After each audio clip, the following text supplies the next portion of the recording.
teman-teman semua, Assalamualaikum warahmatullahi wabarakatuh. Dan hari ini saya akan menjelaskan tentang sejarah perkembangan bahasa Indonesia. Nah, sebelum kita memulai lebih jauh, perkenalkan dulu lagi.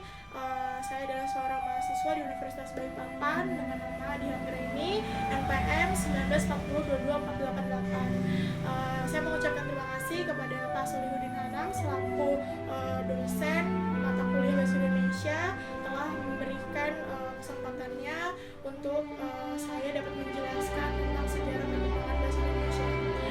Nah, tugas ini merupakan tugas mata kuliah Bahasa Indonesia Universitas Balikpapan tahun 2020. Langsung aja, yang pertama, mengapa sih kita harus belajar bahasa Indonesia? Nah, kita harus belajar bahasa Indonesia karena yang pertama, bahasa Indonesia sendiri itu dapat mengembangkan kepribadian dan intelektualitas generasi Indonesia. Nah, yang kedua yaitu belajar bahasa Indonesia sangat bermanfaat dalam membangun karakter bangsa Indonesia. Yang ketiga, belajar bahasa Indonesia dapat mengembangkan kemampuan berbahasa Indonesia yang baik dan benar. Nah, yang keempat, belajar bahasa Indonesia sangat membangun pemahaman pentingnya bahasa nasional. Nah, yang terakhir tentunya belajar bahasa Indonesia dapat membuat kita harus amanat terhadap undang-undang yang berlaku di negara kita tercinta. Selanjutnya yaitu penggunaan bahasa Indonesia. Penggunaan bahasa Indonesia sendiri sejak 9 Juli tahun 2009, keberadaan dan penggunaan bahasa Indonesia diatur dalam Undang-Undang Nomor 24 Tahun 2009 tentang bendera, bahasa, dan nama negara serta lagu kebangsaan. Nah, penggunaan bahasa Indonesia sendiri sebagai alat komunikasi digunakan dalam berbagai bidang seperti bahasa motivasi, bahasa komunikasi, dan interaksi sosial, dan ada juga bahasa media massa, bahasa kekuasaan, bahasa pemerintahan, dan bahasa pendidikan, penelitian, serta bahasa informasi dan teknologi, dan lain-lain. Jadi sedikit lagi penggunaan bahasa Indonesia sebagai alat komunikasi di berbagai bidang. Nah, selanjutnya nih, penggunaan bahasa Indonesia dibagi menjadi dua, yaitu sebagai bahasa nasional dan sebagai bahasa negara. Nah, tentunya kedudukan bahasa Indonesia sendiri ini memiliki fungsinya. Yang pertama, sebagai identitas nasional, kebanggaan bangsa, alat pengantar bahasa pendidikan, kemudian ada penghubung pada tingkat nasional atau pemersatu dalam berbahasa, dan juga yang terakhir ada pengembangan kebudayaan dan budaya. Nah, selanjutnya ada juga fungsi bahasa Indonesia sebagai bahasa negara.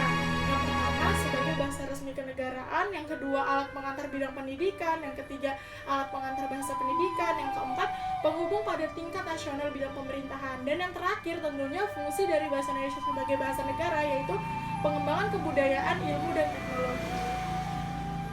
Nah, yang terakhir nih, ada undang-undang kebahasaan tentunya. Jadi di dalam bahasa Indonesia sendiri juga memiliki undang-undang kebahasaan. Yang pertama ada Undang-Undang Dasar Negara Kesatuan Republik Indonesia tahun 1945 pada pasal 36 tentang bahasa negara ialah bahasa Indonesia. Yang kedua ada Undang-Undang Nomor 20 tahun 2003 tentang Sidiknas. Yang ketiga ada Undang-Undang Nomor 24 tahun 2009 tentang bendera, bahasa, dan lambang negara. Nah, yang keempat ada Permen Nomor 22 tentang standar isi dengan SK Dirjen Dikti Nomor 43 tahun 2006 tentang mata kuliah pengembangan kepribadian.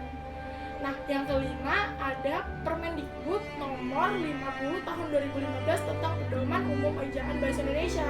Dan yang terakhir, Peraturan Presiden Nomor 63 tahun 2019 tentang penggunaan bahasa Indonesia. Itu dia beberapa undang-undang yang termasuk dalam kebahasaan bahasa Indonesia. Ya, mungkin itu aja yang bisa saya sampaikan terkait sejarah perkembangan bahasa Indonesia di negara Republik Indonesia. Sampai ketemu di next video untuk membahas tentang bahasa Indonesia lebih dalam lagi nih. Mungkin itu aja dari saya.